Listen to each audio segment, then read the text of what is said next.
In the midnight glow where the stars align, we lose ourselves in the rhythm divine. Underneath the sky painted with dreams we're chasing. Hello, everyone, and welcome to our third episode. Last week, we were going over the signs and their properties and how they play out in our lives, the different flavors of the signs. So today, we're going to take a look at the houses. And the houses in astrology are, when you're looking at an astrological chart, it's the slices of the pie that you're seeing. And there's 12 houses, and they represent different areas of our life. We talk about the signs as being the how, as in how does an energy play out. The planets are the what thing in your life. Say we're talking about Mercury, we're talking about communication. So that's the what. The sign that it's in is the how. Say it's Mercury and Scorpio.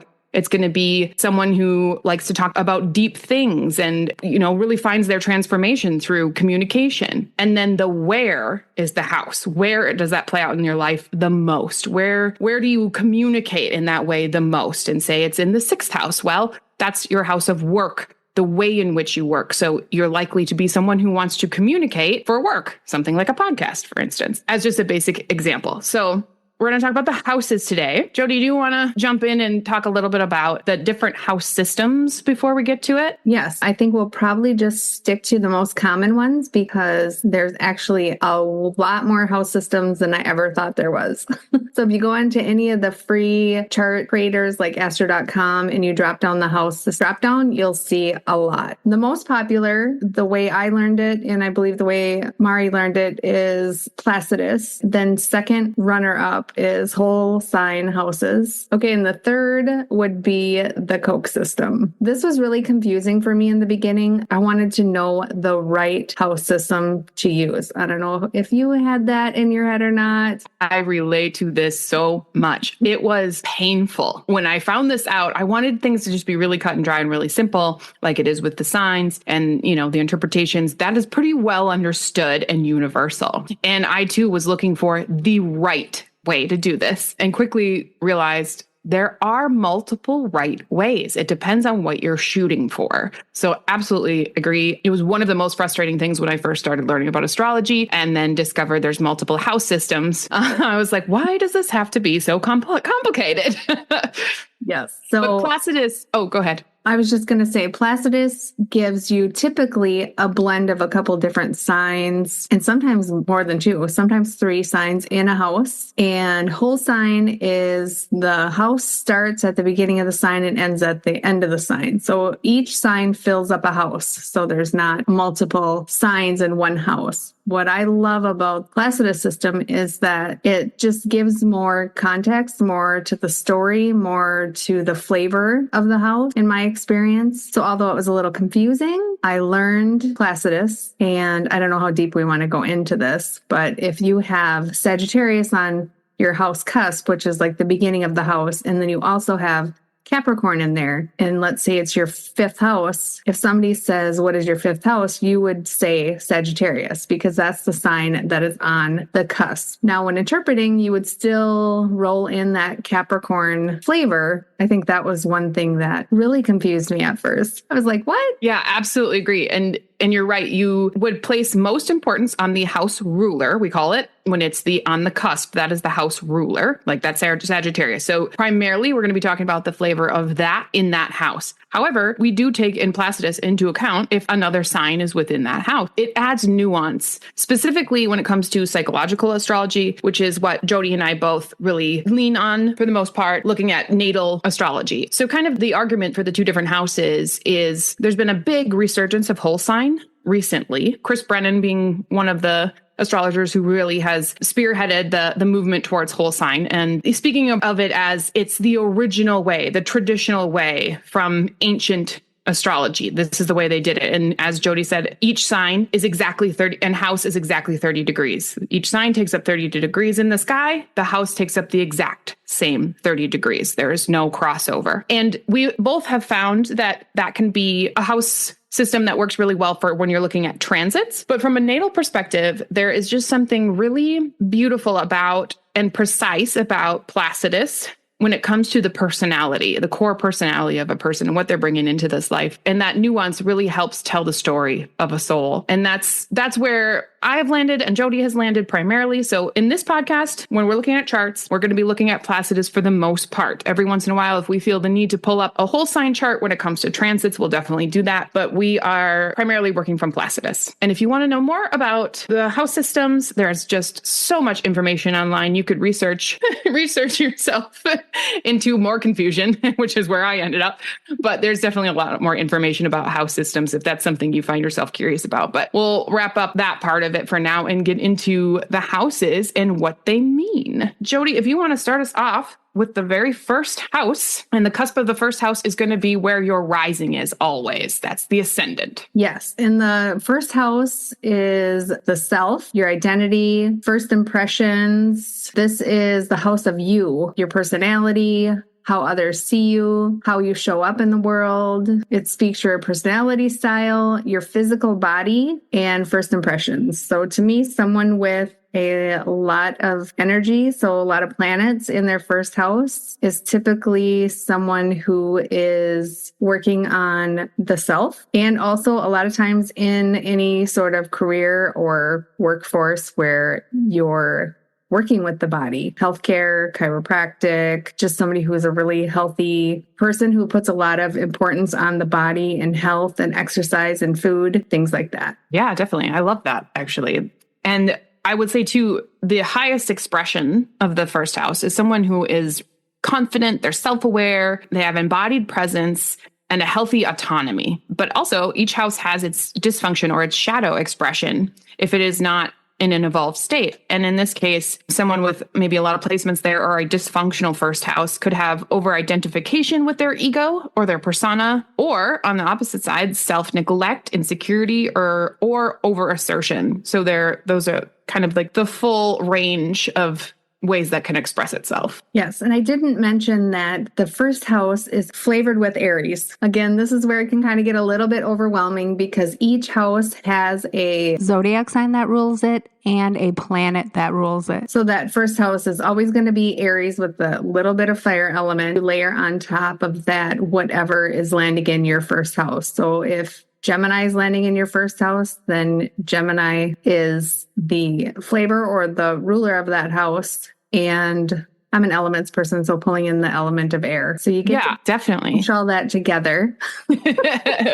And that is the fun of astrology, is learning how all of these things sort of mesh and how that expresses, right? How does an air sign express in a fire house with these sort of Aries qualities, but also these Gemini qualities? And that's what we're here to help you put together. Yeah. Awesome. All right. The second house, this is the house of worth. And by that, I mean your literal physical worth on this planet, what the money that you have, your possessions, your values, but also self-worth, the things that you find valuable. What do you value, both in the physical world and also within yourself? It's your relationship to money. It's how you earn and spend, your talents and boundaries. If it's expressing at its highest, you're going to have grounded self-worth, stability, resourcefulness, and you're living and embodying your values. If it's dysfunctional or not expressing in its evolved state, sometimes there's a scarcity mindset here, or an over-attachment to material things, or your self-worth is tied to your income or what you can produce.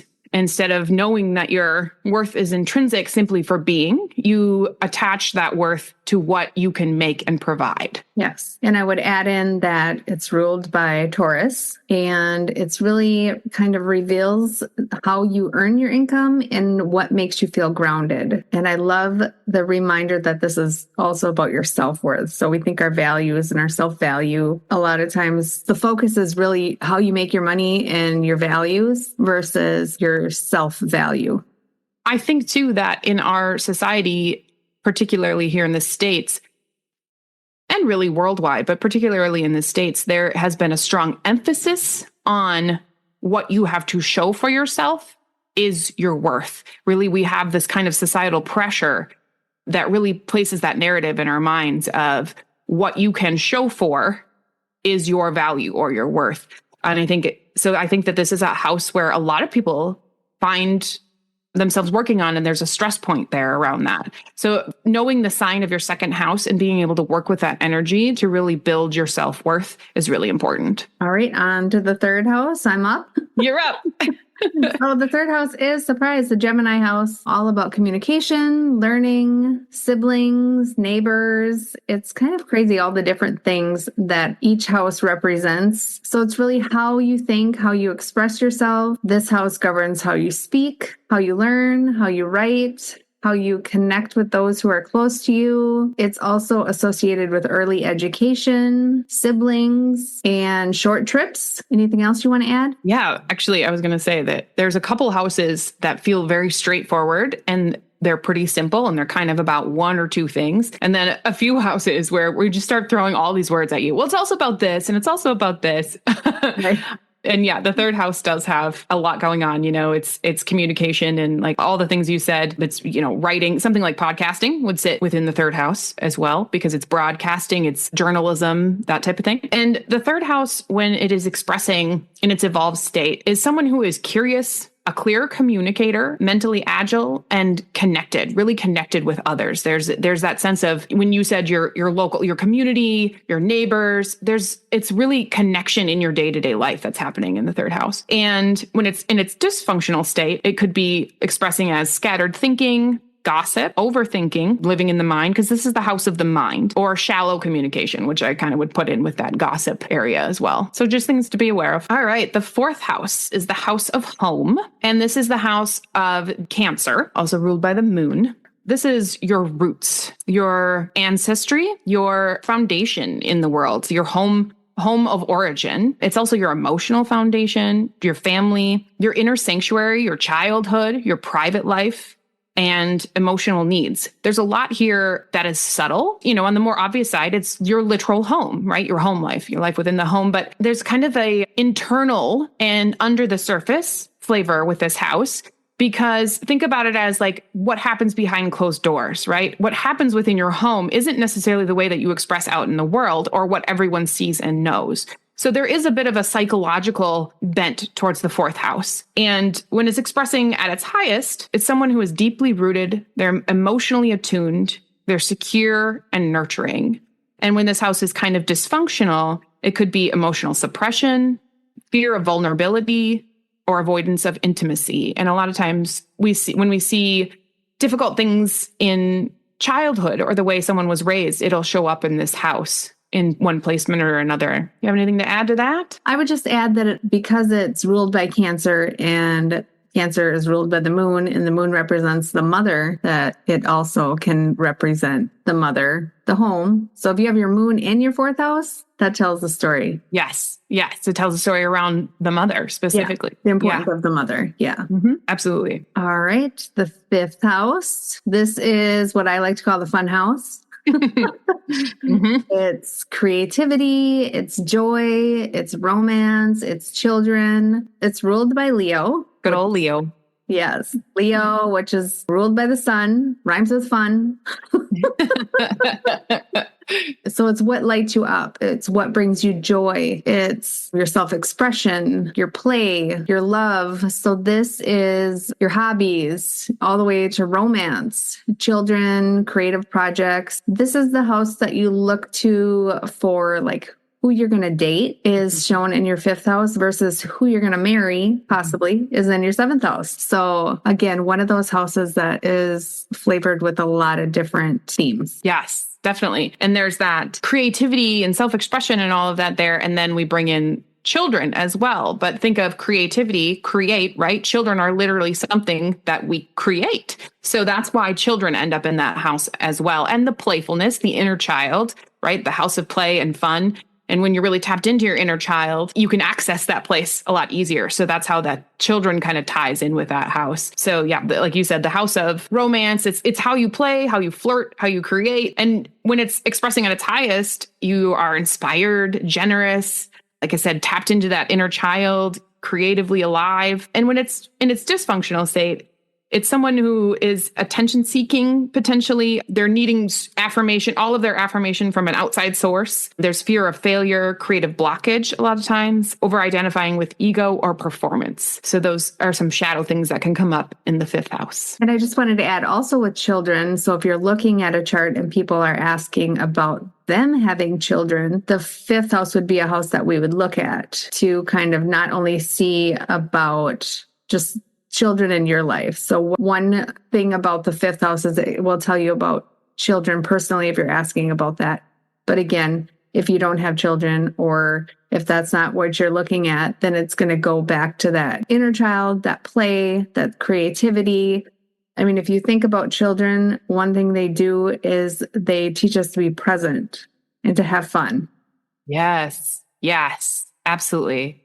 I love that. Yeah, I would definitely put that in the fifth house, being in the moment, really enjoying the present moment. Yeah, that's really beautiful. I love the fifth house. Fun place to hang out. Yes. Okay, the sixth house is the natural home of Virgo, and it is the house of work and daily routine. And by work, I mean how we work, the way in which we work, not necessarily our vocation or our career, but the way that we kind of show up in work and like to go about our work. It's also the house of there's service, health, your physical health and vitality. Like I said, your daily routines, which would affect your health, right? How do you eat? How do you exercise? How do you take care of yourself? Do you brush your teeth twice a day? It's this, all that type of stuff, which is why it ties in with health. Yeah, your habits, your wellness rituals. And there's really a sense of, when this house is balanced, sacred structure, really having a fine-tuned and balanced daily life when it's expressing at its most evolved. Someone here is often devoted, humble, healthy, helpful, and living in integrity. And if it's more in its dysfunctional or shadow side, there can be perfectionism here, workaholic tendencies, obsession with control, or illness, or even the sense of martyrdom. Self-sacrifice can be tied in. And those are things that, again, pulling in the sign of Virgo, really are reflected in the sign of Virgo as well. Yes, I would agree with everything you said. The daily routines, the health, acts of service. I would say it's big on acts of service and really kind of shows how you manage life's responsibilities. Yeah, absolutely. All right. Now we're on to the seventh house, which I touched on a little bit before, but just seventh house is opposite of your ascending, which is the start of your first house. And it's called the descending. And that is your house of relationships, partnerships. So it can, in marriages, it can be any type of partnership. So it's not necessarily just marriages. It's also business partnerships, any type of partnership that you have throughout your life. So it's how you connect with others, your one-to-one relationship, your romantic, business, and deep partnerships. It also reflects how you seek balance and harmony with others. So it's typically the type of people that you're going to be attracted to, depending on what is on your cusp of your seventh house. If it's Aquarius, then you're going to be attracted to Aquarius type people, like the maybe a little rebellious people. The humanitarian, the freedom seekers, those are the type of relationships that you're attracting and looking for. Yes. Yeah. And I'm not sure, did you mention that it's natural house of Libra, which is, very much about partnerships. And there's also a sense of, it's a reflection of yourself through others. When we're thinking about the ascendant as yourself, and it's directly across from that, the descendant, it's holding up a mirror, and it's kind of how we see ourselves through others. Yeah. So it doesn't necessarily, like you said, have to be romantic. It can be a business partnership, or even sometimes I put really, really close friends here, right? That best friend that you've had your whole life. This is not casual friendships. This is somebody who is a soulmate, but can be in a friend form as well. These are your really close relationships that you're working in partnership with in some form or another. And this house, when it's expressing at its highest, is someone who is in harmony with others. They tend to be co-creative. They're interested in working with others in creative ways.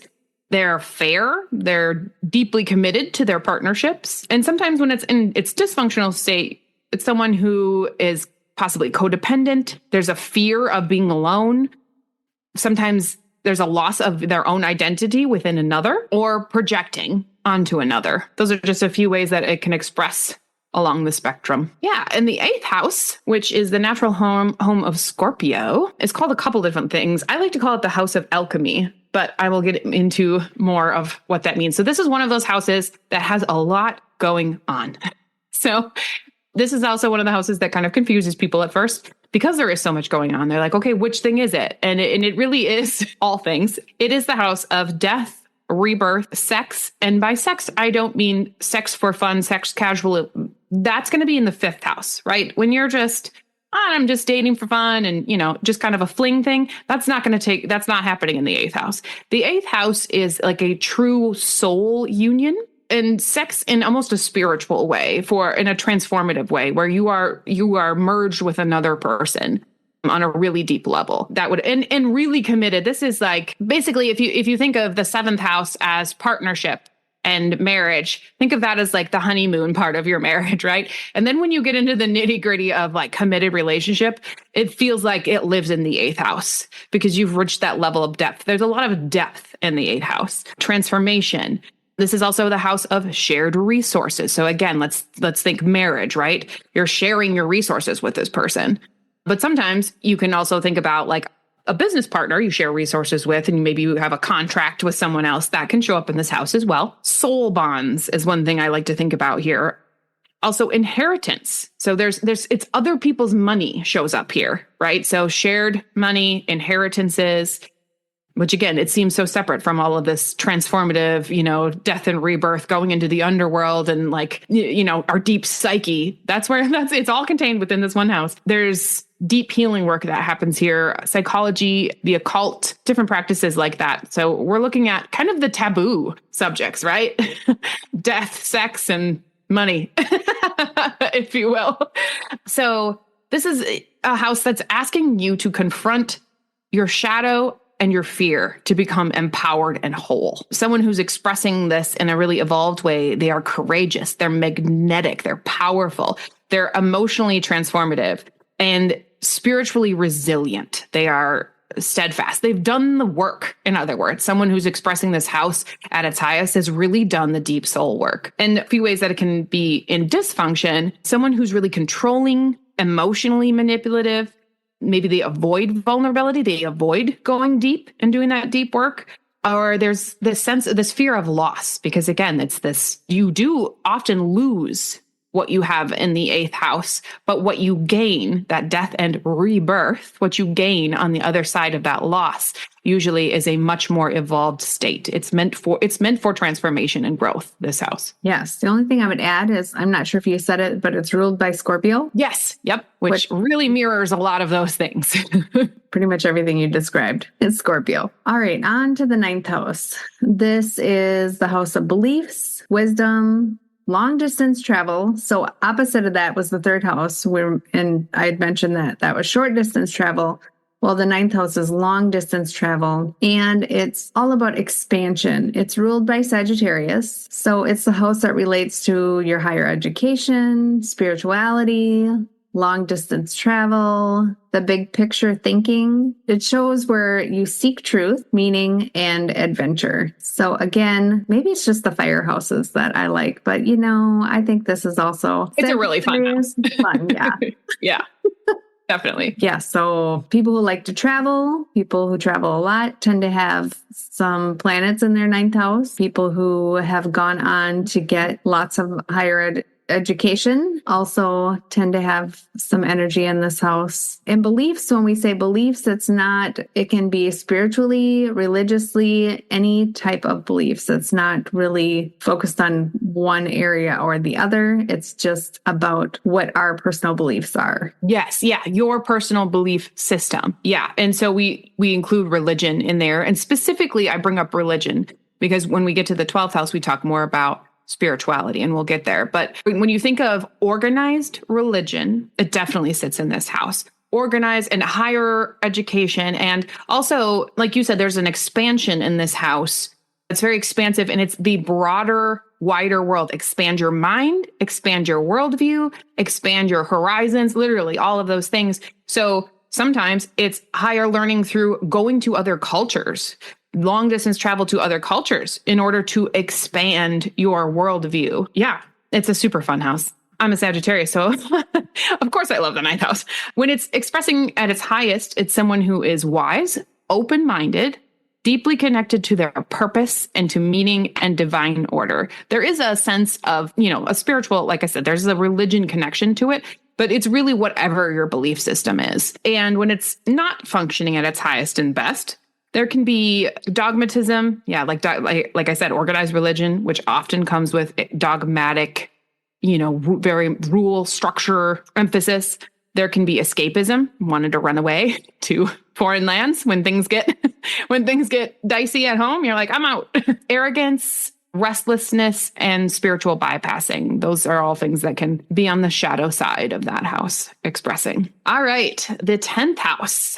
This house is the natural home of Capricorn, that hardworking Capricorn. So this is the house of purpose. And this is where your career shows up. This is you out in the world. This is who you show up as out in the world, and your public image, your legacy, right? If we think about Capricorn wants to build something lasting. So that legacy piece sits here. Authority, it's also associated with the father. It's exactly mirrored across from the 4th house, which is the house that we associate with the mother, the moon and the mother. And Capricorn, which is ruled by Saturn, is what we speak of as the father. Life direction, your achievements are here, goals, reputation, your leadership style, all of those things. And when it's expressing at its highest, it's someone who is empowered, they're a visionary, they're accountable to themselves and others, and they're leaving a meaningful mark in whatever way, whatever their soul is calling them towards, that they're going to express it out in the world in this house. When it's not expressing at its highest and best, there could be an over-identification with status, definitely a deep fear of failure, burnout, and then neglect of your inner world. You're just so busy doing out in the world and working that you're neglecting that inner work and the emotional work. You have anything to add to that? The only thing I would add, because a lot of people ask about this, so your 2nd house, your 6th house, and your 10th house are the houses that we look at when we're looking into career, even how you're going to make your money, because they are all the career houses. You kind of take them all into consideration. A lot of times people are asking, what's a good career for me, or what's something I should go into, or what would be a good way for me to earn money that I'm going to love. It's part of those 3 houses that you would look a little deeper into. And those 3 houses are all earth houses. And earth is the physical, tangible, real world. So it makes complete sense that it is our physical possessions, the way in which we physically work, and the way that we show up out in the world in a tangible way, because earth, think very grounded, very much present and physical, manifested. And security. Yeah, absolutely. Yeah, right. Through all of those things, financial security and physical security and so forth. Yep, definitely. Okay, on to the 11th house. This is the house of community, goals, your hopes and dreams, innovation. It's the house that governs friendships, networks, social causes, dreams of the future. It reflects your role in the community. The question that comes up for this house is, what is my role in the collective? So if you have lots of energy in the 11th house, or if you have a couple planets in there, or if you're like Mari and I and you have your sun in there, it becomes a pretty important house, because this is how we connect to the collective. Yeah, absolutely. And it's ruled by Aquarius, which again also is a air sign. And the first thing I think of when I think of Aquarius is humanitarian. That's all about working with the collective and giving back. And yeah, thinking of humanity as a whole and what is for the greater good. This is a selfless house, right? You're thinking about your community, the collective at large, whatever tribe or group you associate with. you're thinking about their well-being and making a difference out in the world. There's really a sense of making a difference. And, when this is expressing at its highest, it's someone who's maybe a revolutionary. They're out protesting. It's someone who's collaborative, inspiring, someone who's aligned with collective evolution. When this house is not expressing at its highest, there can be alienation, maybe rebelliousness just for its own sake, but not for a purpose, just rebellious to rebel. Groupthink. You can maybe end up just tagging along to get along, if you will. And then detachment from heart.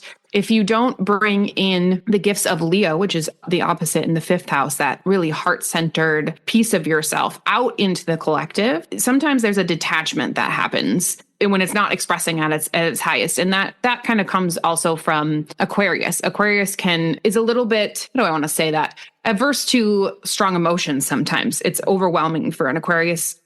They just want to get things done. They've got their ideas and they want to execute them. And it's not about it's not about feelings. So there can be a little detachment unless you bring in that warmth and that heart of Leo. And we talk a lot about if we are trying to balance a house, and we'll definitely talk about this more, but bringing in the energy of its opposite sign really adds balance to any of the signs and any of the houses, right? So bringing in your creativity and your play out into the collective from the 5th house would be such a gift to the collective. Yes, I agree. Okay, the 12th house, the final house.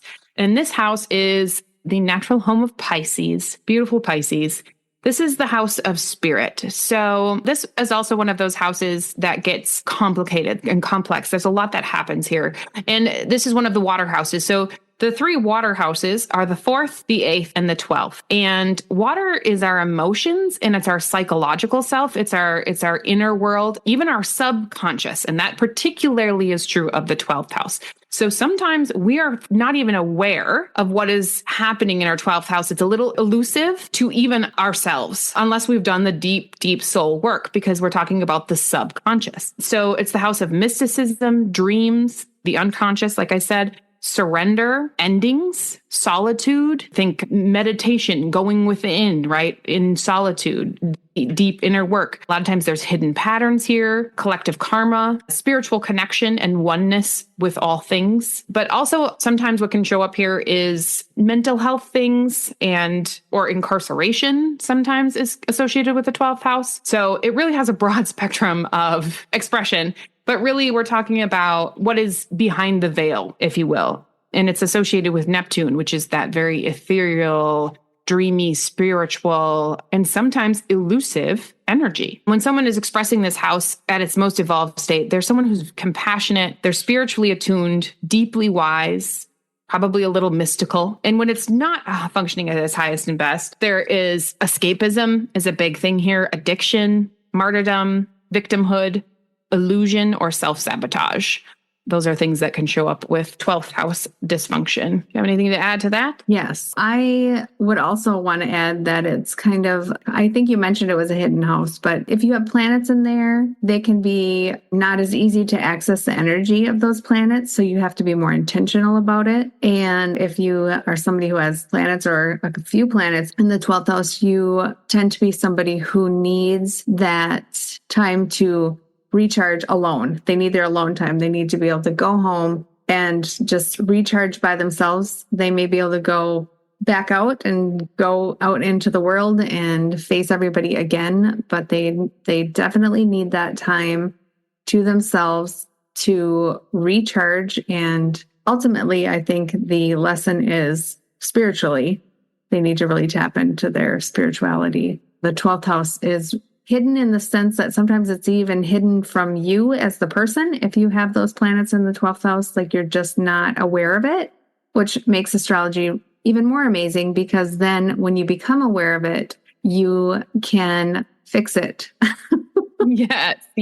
It really is that tool for awareness around some of these things so that you have an educated view on some of these energies. Like once you know the planets that you have in the 12th house and the sign that it is in as well, it can really help you with these practices of spirituality. And I've talked to so many people who say, oh, I have ADD and I can't meditate. And, maybe, they have Aries in the 12th house. Well, maybe a walking meditation, something in movement is better for you to access this. That it's not going to look the same for everybody. Or someone who has a ton of strong placements here, maybe their sun in the 12th house, they're going to be classically what we would call introverted, probably, because they really need a lot of alone time, like you said, to recharge. Not that they don't enjoy their social engagements, but their recharge time is significantly longer than others.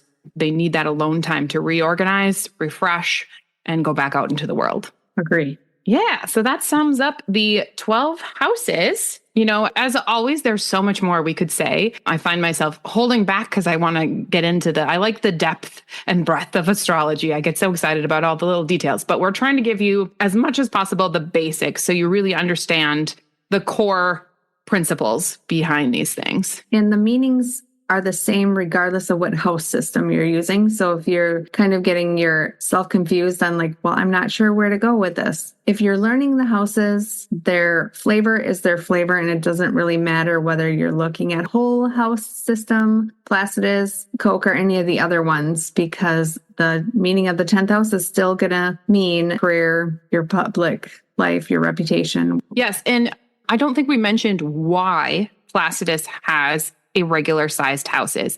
It is because it takes into account the exact place in which you were born. If we're talking about a natal chart or an event, we'd have to think about the exact place. And then it's a bunch of math around angles to the different signs, right? And so some of the houses are going to look really squished and some of them might be really big. Or depending on where you were on the planet, it might look more even. They might almost hit exactly on that 30 degrees per house.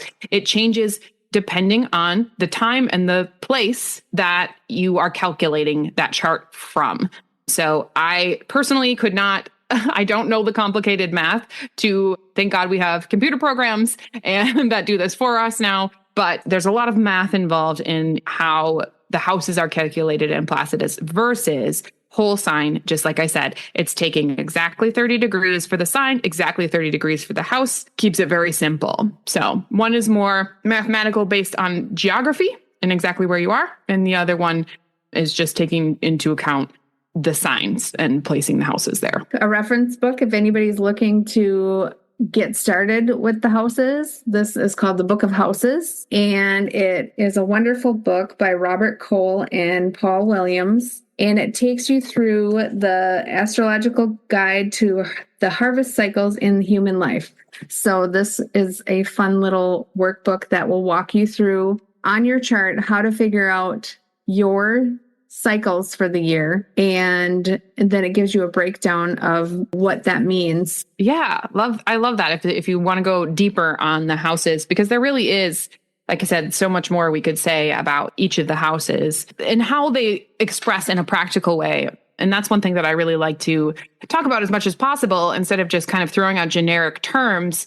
How does this show up? How does this express? Because that was something that I really felt was missing when I started learning astrology is, you know, there's a lot of random words that got thrown out, but not a lot of practical application or how does this look in my life? So we're going to try to keep it as practical as possible and as grounded as we can for you. And also I will say, if you noticed, before we wrap up here, just something to kind of observe on the chart. If you noticed as we were going through, we kind of started with that, the house of self, right? Like your self-identity. And as we went around, it's almost as if we were telling the story of a life, right? Yourself, and then, okay, now my self-worth and my things around me. Oh, and then communication. We're learning to communicate. The foundations of home, the playful 5th house, right? The 6th house, like, oh, okay, how do I work? What is my daily routine? And then we've reached the 7th house where now it's partnership. And my teacher always liked to talk about the houses 1 through 6, which are on the bottom half of the circle of the chart, as the houses of me, right? Who am I? How do I work? How do I play? How do I, express myself at home? And then once you hit the 7th house, and that's the whole upper half of the circle, is the houses of we. This is how you are when you are communicating with others. You're out in the world. This is you out of your home, expressing in the world. So the houses of me, myself, how I express, and then the houses of we being the upper 6. And so based on where you have a lot of planets, it kind of tells the story of what your soul is hoping to work on in this life. Some people in this lifetime are coming to really express or figure out who they are at a core level. And then others have more of a mission and a purpose to go out into the world. If you have a lot of planets in the 10th and 11th houses, for instance, you're probably going to feel a strong drive to go out in the world and make a big difference. And we all have all 12 houses, but where we have strong planetary placements often are areas of focus for us in this lifetime. Yes, I agree. And you can even break it down into quadrants too. So houses 1 through 3 is about the self. House 4, 5, and 6 is about family. 7, 8, 9 is relationships. 10, 11, and 12 is spirituality. Yeah, absolutely. So again, looking at where you have most of your planets, that can kind of give you the flavor of your purpose or what your energy is focused most attuned to. Yeah. Yes. Or focused on. Yeah, absolutely. Yeah. Just another little hint for you when you're looking at your chart or anyone's chart, just kind of see if there's a strong cluster of planets or some of the outer planets, the more powerful planets in certain areas. And that will tell you where the strong focus is in that person's life. And I think that wraps us up for this episode. We hope you are enjoying the content so far. If you do have any questions for us, or if you have a particular subject you would love for us to address, you can email us at asabovesowithinpod@gmail.com. And we would love to hear from you. Thanks so much for joining us. Thanks for joining us under the stars today. We hope you're leaving feeling inspired, grounded, and more connected to your inner truth.